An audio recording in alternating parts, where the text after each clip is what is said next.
नमस्कार साथियों। ऑनलाइन शिक्षा जगत के बाड़मेर नहीं अपितु जोधपुर संभाग की सबसे टॉप मोस्ट स्कूल में ऑनलाइन शिक्षा जगत में आपका हार्दिक स्वागत है, अभिनंदन है। जैसा कि सबको पता है, कोरोना महामारी के पश्चात विद्यालय द्वारा ऑनलाइन क्लासें प्रारंभ की गई हैं, जिसी की आगे इसी कड़ी में हम लोग आज 14वां चैप्टर 10वीं क्लास का 14वां चैप्टर पादप तथा जंतुओं का आर्थिक महत्व का अध्ययन करेंगे। इसमें मुख्य रूप से हम लोग इस चैप्टर को 2 भागों में बांटते हैं। उससे पहले हम लोग इस चैप्टर को कक्षा 10वीं के पादप एवं जंतुओं का आर्थिक महत्व को इसका अंक बार के रूप में बांटें तो ये 5 नंबर का चैप्टर है। कितने नंबर का? 5 नंबर का। इसमें मुख्य रूप से 2 प्रकार से सवाल आते हैं। एक सवाल आता है 1 नंबर का और एक सवाल आता है 4 नंबर का। ठीक है, अब हम लोग इसको देखते हैं कि भाई पादप तथा जंतुओं का आर्थिक महत्व। तो आपको सीधा सा पता चल रहा है कि भाई इसमें एक तो हम लोग पादपों के बारे में पढ़ेंगे और दूसरा जंतुओं के बारे में पढ़ेंगे। ठीक है, सबसे पहले हम लोग इस चैप्टर को 2 भागों में बांटते हैं। मुख्य रूप से आर्थिक पादप विज्ञान, आर्थिक पादप विज्ञान, जिसको हम लोग कह सकते हैं इकोनॉमिक बॉटनी। क्या कह सकते हैं? Economic botany. ठीक है, और दूसरा भाग जो है इस चैप्टर का वो है आर्थिक जंतु विज्ञान, आर्थिक जंतु विज्ञान, जिसको हम लोग कह सकते हैं इकोनॉमिक बॉटनी, इकोनॉमिक जूलॉजी। अब देखो, इस पूरे चैप्टर के दौरान लगभग 70 से 80 के करीबन साइंटिफिक नाम आएंगे। 1-1 नंबर के भी सवाल में पूछे जा सकते हैं और 4 नंबर के सवाल में भी सीधे 4 साइंटिफिक नेम, बॉटनिकल या जूलॉजिकल नेम आपको सवाल में दिया जा सकता है, जिसके दौरान हम लोगों को इसका उत्तर लिखना है। ठीक है, अब हम लोग बात करते हैं इनकी। सबसे पहले तो मोटे तौर पर आर्थिक पादप विज्ञान और आर्थिक जंतु विज्ञान की डेफिनेशन। ठीक है, दोनों ही विज्ञान की शाखा हैं, विज्ञान में पढ़ रहे हैं। सबसे पहले देखते हैं आर्थिक पादप विज्ञान। आर्थिक पादप विज्ञान यानी कि आर्थिक रूप से महत्वपूर्ण पादप और उनके उत्पादों का अध्ययन किया जाता हो, उसको हम लोग कहते हैं आर्थिक पादप विज्ञान। दूसरा जो है आर्थिक जंतु विज्ञान, यानी कि विज्ञान की वह शाखा जिसके अंतर्गत आर्थिक रूप से महत्वपूर्ण जंतुओं तथा उनके उत्पादों का अध्ययन किया जाता हो, उसे हम लोग आर्थिक जंतु विज्ञान कहते हैं। ठीक है, कोई समस्या नहीं। अब हम लोग आगे इस चैप्टर के बारे में पढ़ें तो इस चैप्टर में आज हम लोग इस चैप्टर के इस भाग के बारे में अध्ययन करेंगे। तो सबसे पहले हम लोग देखते हैं आर्थिक पादप विज्ञान। देखो विद्यार्थियों, आर्थिक का मतलब क्या होता है? आर्थिक यानी कि हमारे फायदे का काम। ये इस चैप्टर में, चैप्टर के इस भाग में हम लोग उन्हीं पादपों का अध्ययन करेंगे जिनका हमें दैनिक जीवन में लाभ मिल रहा है। ठीक है, तो अब हम लोग सबसे पहले देखते हैं आर्थिक पादप विज्ञान यानी कि इकोनॉमिक बॉटनी। तो इसमें मुख्य रूप से हम लोग इन भागों का अध्ययन करेंगे। सबसे पहले तो इसमें बहुत सारे साइंटिफिक नेम हैं। ठीक है, सबसे पहले हम लोग शुरुआत करते हैं अनाज से। किससे?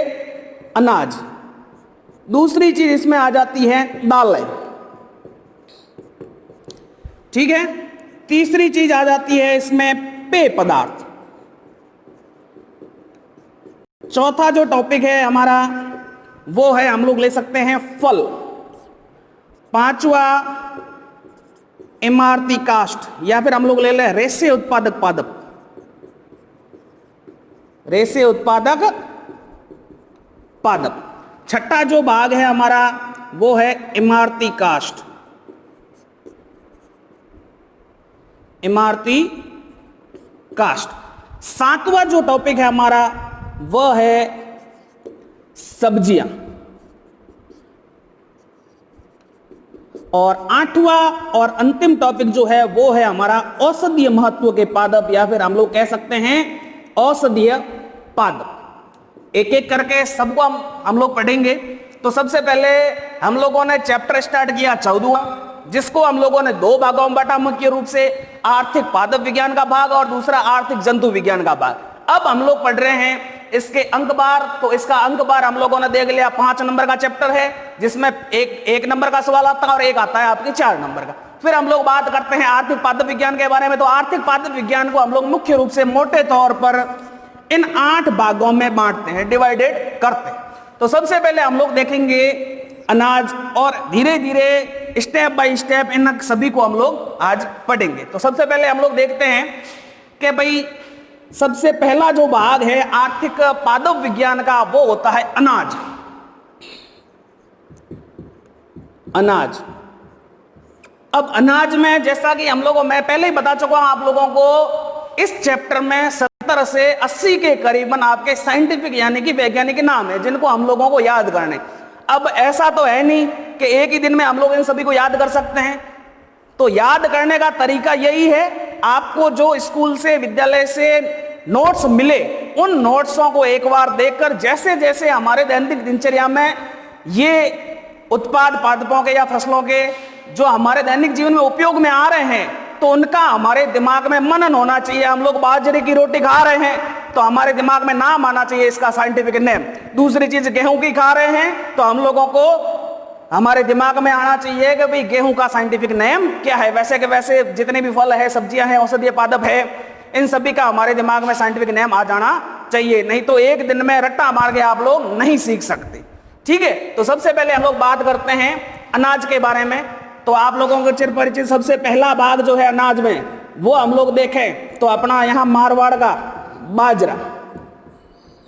ठीक है, तो बाजरे का हम लोग साइंटिफिक नाम लिखते हैं पेनिसिटम टाइफोइडिस। पेनिसिटम टाइफोइडिस। एक और बात विद्यार्थियों मैं आपको बताना चाहता हूं कि जब भी हम लोग साइंटिफिक नाम लिखते हैं तो साइंटिफिक नाम के नीचे अंडरलाइन जरूरी है, नहीं तो बोर्ड एग्जामिनर हमको नंबर नहीं देगा। बहुत बार मैं क्लास में बता चुका हूं सब लोगों को और आज फिर से बता रहा हूं, हम लोग जब भी साइंटिफिक नाम लिखें, चाहे बॉटनिकल नाम लिखें, चाहे जूलॉजिकल नाम लिखें, हम लोग उसके नीचे अंडरलाइन जरूर करते हैं। ये हमारा कैरोलस लिनियस का नियम है। फिर हम लोग देखते हैं दूसरी चीज जो है वो है गेहूं। तो गेहूं का साइंटिफिक नाम आ जाता है ट्रिटिकम एस्टिवम। Triticum aestivum. ठीक है, इसके बाद हम लोग बात करें चावल। चावल का नाम हो जाएगा आपके ओराइजा सेटाई।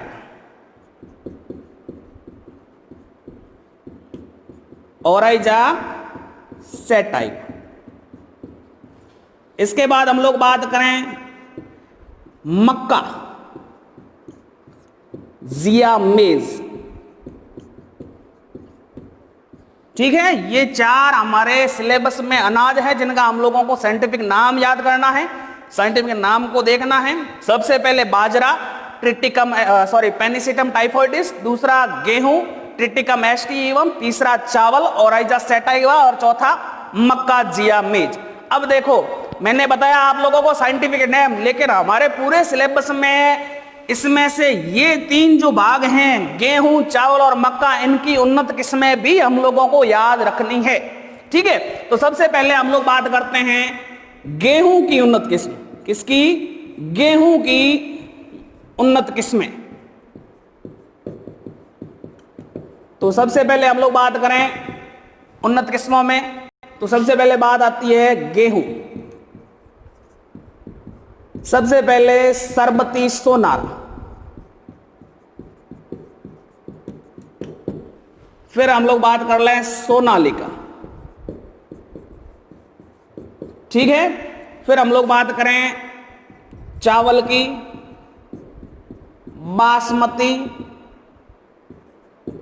आप लोगों ने टीवी एड में भी देखा होगा बासमती राइस, तो वो इसी के आधार पर है बासमती। दूसरा है जया, रत्ना, और हम लोग बात कर सकते हैं कल्याण सोना। ठीक है, फिर आ जाओ आपके मक्का की, फिर आ जाओ मक्का के बारे में।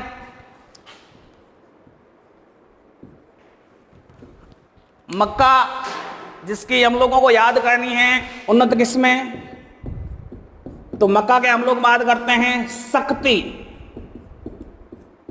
विजय और रतन। ठीक है, शक्ति, विजय और रतन, ये तीनों किस्में हैं आपके मक्का की। सबसे पहले देखो गेहूं की किस्मों के बारे में, उन्नत किस्मों के बारे में, सरबती, सोनारा और सोनालिका। दूसरा चावल है जिसका हम लोग उन्नत किस्मों के बारे में बात करते हैं, तो बासमती, जया और रत्ना। फिर मक्का, शक्ति, विजय और रतन। ठीक है, फिर हम लोग बात करें इस बाजरे के, हमारे सिलेबस में किसी प्रकार की उन्नत किस्म नहीं है। फिर हम लोग बात करते हैं दालों के बारे में। ठीक है, कोई समस्या? एक बात और मैं आपको बताना चाहता हूं, ये जो अनाज होता है ये ग्रेमिनी कुल, कौन सा कुल? ग्रेमिनी कुल, या फिर हम लोग इसको कह सकते हैं पोएसी कुल के सदस्य होते हैं सभी के सभी। ठीक है, पहले हम लोगों ने क्या देखा? आर्थिक पादप विज्ञान के 8 भागों के बारे में हम लोग इस चैप्टर में पढ़ेंगे। उसका हम लोगों ने पहला भाग उठाया अनाज। अनाज के बारे में पढ़े, 4 प्रकार के हमारे पास अनाज हैं, इनके हम लोगों ने साइंटिफिक नाम देखे। उसके बाद में उन्नत किस्मों के बारे में पढ़े। अब हम लोग इसका दूसरा भाग ले रहे हैं दाल। ठीक है, अब देखो दालों के बारे में। दालें जो होती है, आप लोगों ने नाम सुना होगा फलीदार पादप, फलीदार फसलें, लेग्यूमिनेसी। दालें जितनी भी होती है लेग्यूमिनेसी कुल के सदस्य की होती हैं। तो सबसे पहले हम लोग बात करते हैं दालों में, तो दालों का राजा जिसका हम लोगों को साइंटिफिक नाम देखना है, चना, जिसका साइंटिफिक नाम होता है साइसर एराइटिनम, साइसर एराइटिनम। ठीक है, उसके बाद में हम लोग बात कर लें मूंगफली, एरेकिस हाइपोजिया।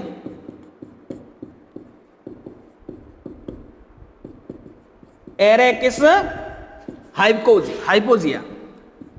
इसके बाद हम लोग बात कर लेते हैं सोयाबीन की। तो सोयाबीन का साइंटिफिक जो नेम है वो है ग्लाइसिन मैक्स, ग्लाइसिन मैक्स।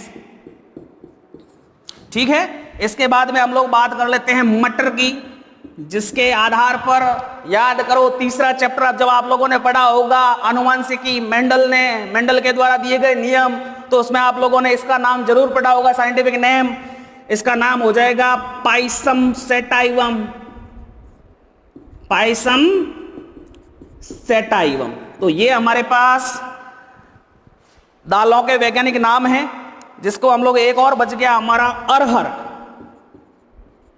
केजेनस केजन, केजेनस केजन। तो दालें हमारे पास कौन कौन सी होगी?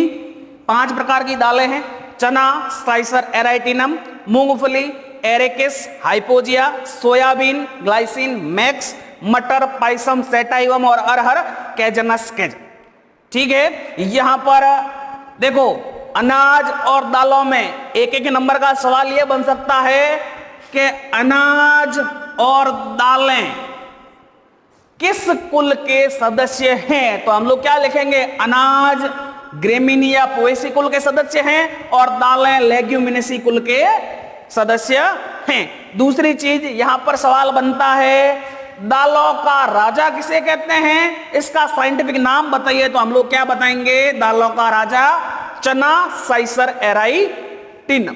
कोई समस्या वाली बात नहीं। इसके बाद हम लोग देखें, ये 2 टॉपिक हमारे हो चुके हैं, अनाज हो चुका है और दालें हो चुके हैं, और इसमें आपको साइंटिफिक नाम याद करने हैं।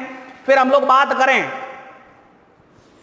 पेय पदार्थ की, तो पेय पदार्थ जैसा हम सबको पता है 2 प्रकार के पेय पदार्थ होते हैं, एक तो चाय और दूसरी कॉफी।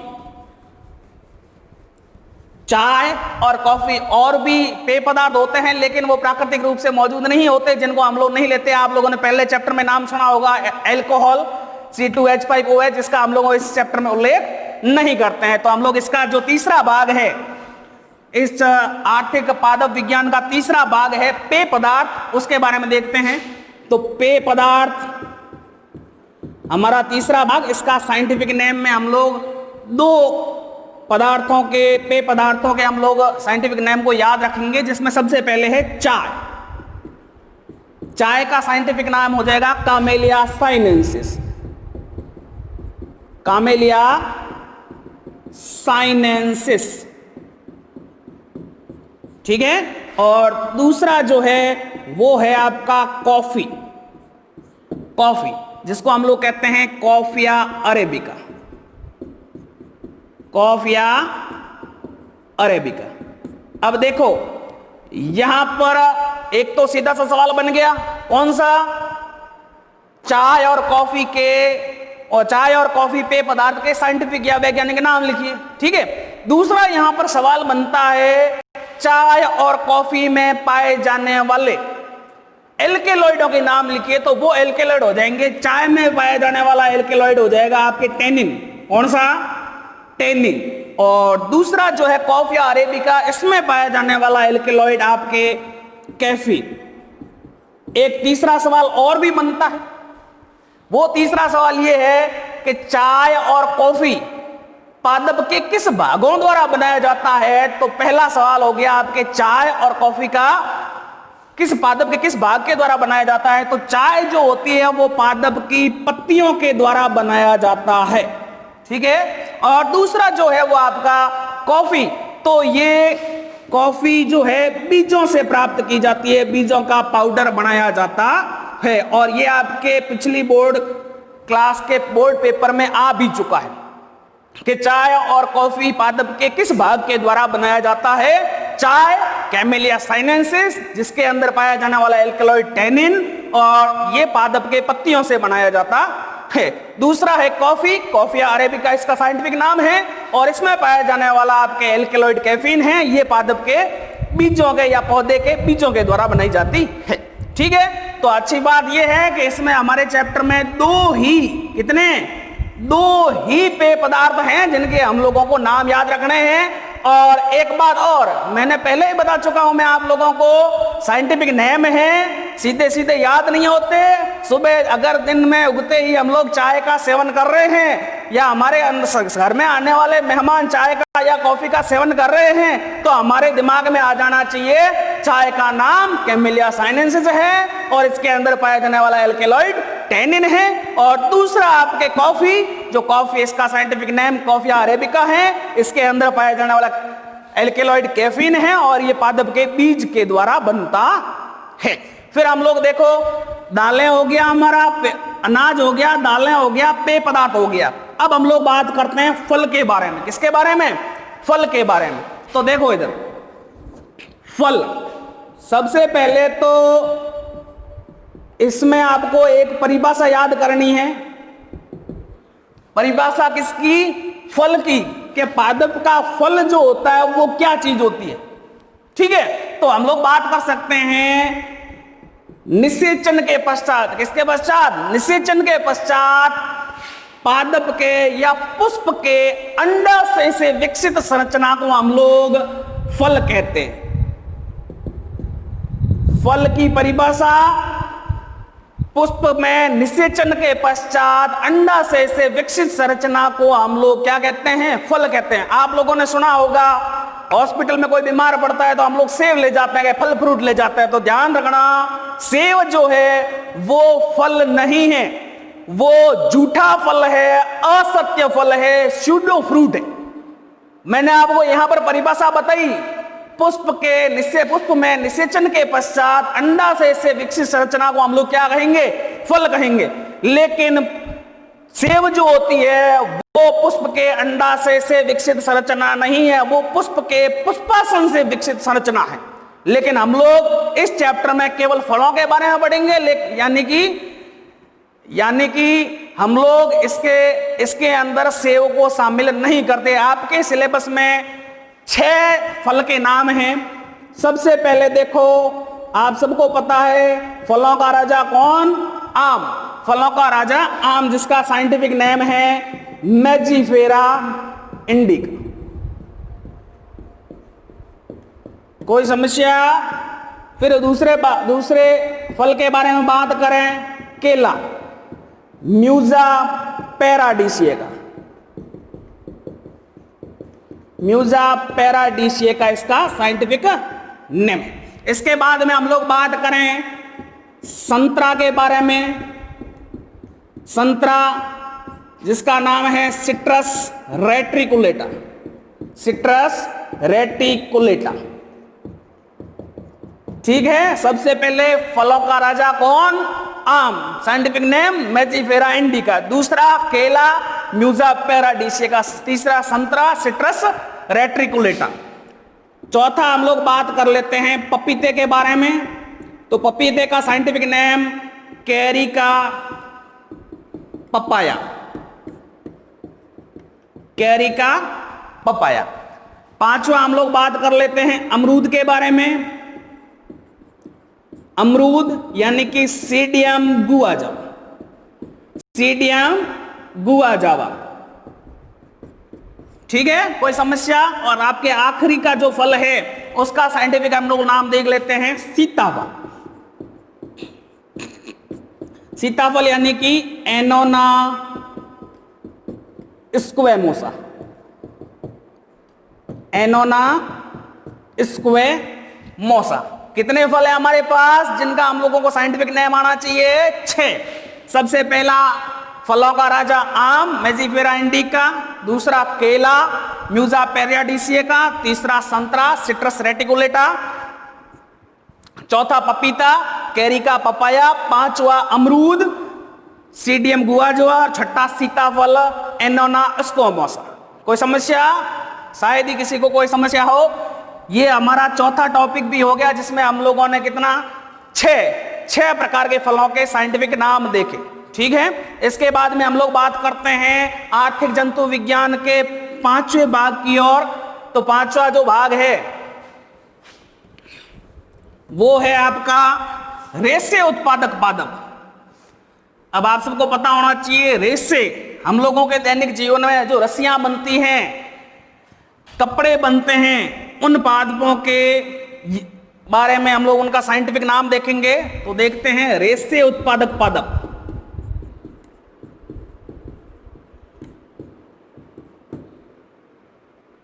रेशे उत्पादक पादप, ठीक है। तो सबसे पहले हम लोग देखते हैं इसके साइंटिफिक नाम के बारे में। जूट।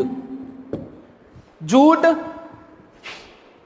जूट का नाम है Corchorus capsularis. Corchorus capsularis. Corchorus capsularis, ठीक है। उसके बाद में हम लोग देखते हैं सनई क्रोटोलेरिया जुन्सिया। क्रोटोलेरिया जुन्सिया।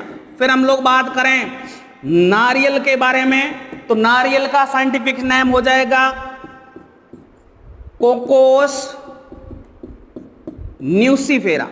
Cocos nucifera. नारियल के बारे में सब जानते हैं। उसके बाद देखो जो अगला हमारा आ जाएगा वो आ जाएगा, जूट हो गया, कोरकोरस कैप्सुलरिस, सनई हो गया, नारियल हो गया, कपास। कपड़ा बनाया जाता है। कपास का गॉसिपियम जो जातियां होती है उनके सदस्यों के द्वारा रेशे प्राप्त किए जाते हैं। उसका एक भाग है कपास। तो सबसे पहले हम लोगों ने क्या देखा? रेशे उत्पादक पादप, जूट कोरकोरस कैप्सुलरिस, सनई क्रोटोलेरिया जुन्सिया, नारियल कोकोस न्यूसीफेरा और कपास का गॉसिपियम जातियां। 4 प्रकार के हमारे पास रेशे उत्पादक पादप है जिनका हम लोगों ने साइंटिफिक नाम देखा अलग अलग रूप से। जूट कोरकोरस कैप्सुलरिस, सनई क्रोटोलेरिया जुन्सिया, नारियल कोकोस न्यूसीफेरा और कपास गॉसिपियम जाति। स्टेप बाय स्टेप हम लोग चैप्टर के अगले भागों में पहुंच रहे हैं। सबसे पहले हम लोगों ने अनाज के बारे में पढ़ा, उसके बाद दालों के, पेय पदार्थ के, फल के और रेशे उत्पादक पादपों के बारे में हम लोगों ने इसका अध्ययन किया। अब हम लोग इसके अगले और इस आज की क्लास के सबसे अंतिम भाग में पहुंचते हैं इमारती काष्ठ के बारे में। और ये जो दो टॉपिक बचते हैं इसको हम लोग अगली क्लास में, नेक्स्ट क्लास में इसके बारे में डिस्कस करेंगे। तो अगला हमारा जो भाग है वो है इमारती काष्ठ के बारे में। इमारती काष्ठ का मतलब हुआ हमारे घरों में इमारत बनाने के रूप में या फिर उपयोगी जो लकड़ी है उसमें किन किन पादपों का उपयोग किया जाता है। तो हम लोग देखते हैं इमारती काष्ठ के बारे में। इमारती काष्ठ, तो यहां पर हम लोगों को सबसे पहले तो काष्ठ की परिभाषा पता होना चाहिए, और आ भी चुका है सवाल पीछे। काष्ठ की परिभाषा हो जाएगी कि जो द्विबीजपत्री बहुवर्षीय द्विबीजपत्री पादप होते हैं उनका जो तृतीयक जाइलम होता है उनसे पादप के अंदर जो संरचना बनती है उसको हम लोग कहते हैं काष्ठ। क्या कहते हैं? काष्ठ। क्या होगी काष्ठ की परिभाषा? द्विबीजपत्री बहुवर्षीय पादपों के अंदर तृतीयक जाइलम को हम लोग काष्ठ कहते हैं, जिनका उपयोग इमारती लकड़ियों के रूप में किया जाता है। अब हम लोग देखें सबसे पहला नाम रोहिड़ा। रोहिड़े का साइंटिफिक नेम आपको पता होगा, टेकोमेला उंडुलेटा। टेकोमेला अंडुलेटा भी कहते हैं और उंडुलेटा भी कहते हैं। टेकोमेला उंडुलेटा, इसको हम लोग एक और नाम देते हैं राजस्थान का राज्य पुष्प के रूप में। ठीक है। दूसरा अपने पास नाम है खेजड़ी। खेजड़ी यानी कि Prosopis cineraria. Prosopis cineraria,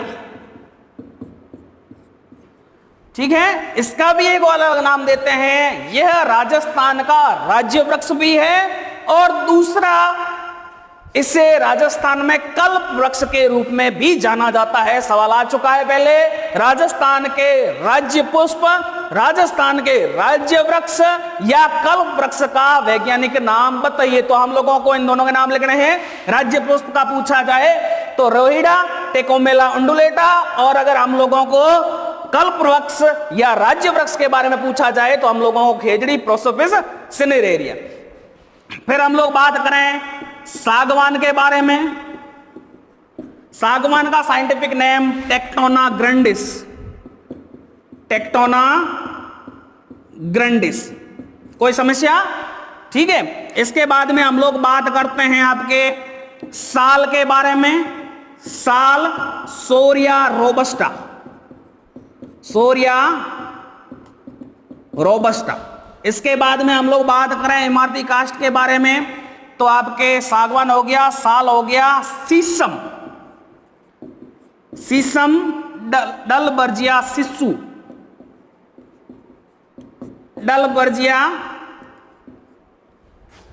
डलबर्जिया Sissu इसका साइंटिफिक नेम है। किसका? शीशम का। फिर हम लोग अगले के बारे में बात करें तो देवदार के बारे में। देवदारा सिड्रस, या फिर हम लोग कह सकते हैं सिड्रस देवदार। सिड्रस देवदार। ये हमारे पास इमारती काष्ठ के 6 साइंटिफिक नाम हैं जिनको हम लोगों को याद करने हैं। सबसे पहला रोहिड़ा यानी कि राज्य पुष्प, टेकोमेला उंडुलेटा, कल्प वृक्ष या फिर राज्य वृक्ष, राजस्थान का राज्य वृक्ष प्रोसोपिस सिनेरेरिया, सागवान टेक्टोना ग्रैंडिस, साल सोरिया रोबस्टा, शीशम डलबर्जिया सिसु और देवदार सिड्रस देवदार। ये हमारे पास 6 प्रकार के इमारती काष्ठ हैं जिसके बारे में हम लोगों ने आज पढ़ा है। एक बार वापस बता दूं, इस पूरे जितनी भी आज पूरी क्लास में हम लोगों ने डिस्कस किया है उनमें सवाल कौन कौन से बनते। सबसे पहली बात, हमारा जो चैप्टर है कितने नंबर का है? 5 नंबर का चैप्टर है। छोटे छोटे सवाल बनते हैं जिसमें एक सवाल 1 नंबर का है, एक सवाल 4 नंबर का है जिसमें हम लोग सवाल जो बनते हैं वो बता देता हूं आप लोगों को आज की क्लास में। तो सबसे पहला जो सवाल बनेगा आपको, आज जो चैप्टर में हम लोगों ने डिस्कस किया है, किसी का भी साइंटिफिक यानी कि वैज्ञानिक नाम के बारे में पूछा जा सकता है। मैनुअल रूप से, इंडिविजुअल रूप से किसी का भी सीधा दे सकते हैं। आम का वैज्ञानिक नाम लिखिए, केले का वैज्ञानिक नाम लिखिए, चाय का वैज्ञानिक नाम लिखिए, खेजड़ी का वैज्ञानिक नाम लिखिए, साल का वैज्ञानिक नाम लिखिए, गेहूं का वैज्ञानिक नाम लिखिए या बाजरे का वैज्ञानिक नाम लिखिए। ऐसा भी आ सकता है, पहली चीज। दूसरी चीज, इनमें से हम लोगों को पूछा जा सकता है कि किन्हीं दो अनाज के साइंटिफिक नाम लिखिए, किन्हीं दो पेय पदार्थों के साइंटिफिक नाम लिखिए, किन्हीं दो फलों के साइंटिफिक या वैज्ञानिक नाम लिखिए, किन्हीं दो इमारती काष्ठों के वैज्ञानिक नाम लिखिए। पहली चीज क्या हो गई, जितना हम लोगों ने पढ़ा है उसके साइंटिफिक यानी कि वैज्ञानिक नाम आप लोगों को याद रखना है। दूसरा जो सवाल है वो आपके बनता है, हम लोगों ने जो अनाज देखे हैं, 4 प्रकार के अनाज हम लोगों ने पढ़े हैं, उन अनाजों में चावल, मक्का और गेहूं की उन्नत किस्मों के बारे में पूछ सकते हैं कि क्या गेहूं की उन्नत किस्म के नाम लिखिए, चावल की उन्नत किस्म के नाम लिखिए और मक्के की उन्नत किस्म के नाम लिखिए। तीसरा जो सवाल है हमारा वो बनता है परिभाषाएं। परिभाषाएं, सबसे पहली बात आर्थिक जंतु विज्ञान और आर्थिक पादप विज्ञान की परिभाषाएं। परिभाषाएं कितने हैं? 2। तो ये हमारी यहां पर जो मुख्य रूप से भागों में बांटा है इस चैप्टर को, आर्थिक पादप विज्ञान और आर्थिक जंतु विज्ञान। फिर आती है आपकी फल की परिभाषा, यहां पर लिख देता हूं शाखाएं, शाखाओं की परिभाषा पहली बार, दूसरी फल की परिभाषा और तीसरी काष्ठ की परिभाषा के बारे में आप लोगों को पूछा जा सकता है। ठीक है, तो यहां पर आपके सामने ये 3 प्रकार के सवाल बन रहे हैं और एक और सवाल बनता है एल्केलॉइड। एल्केलॉइड चाय और कॉफी के एल्केलॉइडों के बारे में। तो चाय का एल्केलॉइड कौन सा? टैनिन, और कॉफी का एल्केलॉइड कैफीन। तो ये मुख्य रूप से इस चैप्टर में अभी तक जितना हम लोगों ने पढ़ा है उसमें 4 प्रकार के सवाल बनते हैं। पहला साइंटिफिक नेम, दूसरा उन्नत किस्में, तीसरा परिभाषाएं, चौथा एल्केलॉइड चाय और कॉफी की एल्केलॉइड के बारे में। ठीक है, तो यहां पर हम लोग हमारी इस 14वें चैप्टर की पहली क्लास को समाप्त करते हैं।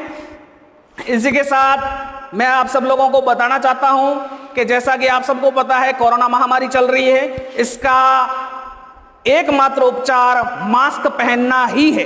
अगर हम लोग पढ़े लिखे लोग मास्क का उपयोग करेंगे, सावधानी रखेंगे, तो हम लोग तो बचेंगे ही बचेंगे, इसके साथ साथ इस कोरोना महामारी से अन्य लोगों को भी बचाया जा सकता है। इसी के साथ आज मैं आपको इस क्लास में शुभकामनाओं के सहित विदा करना चाहता हूं। धन्यवाद।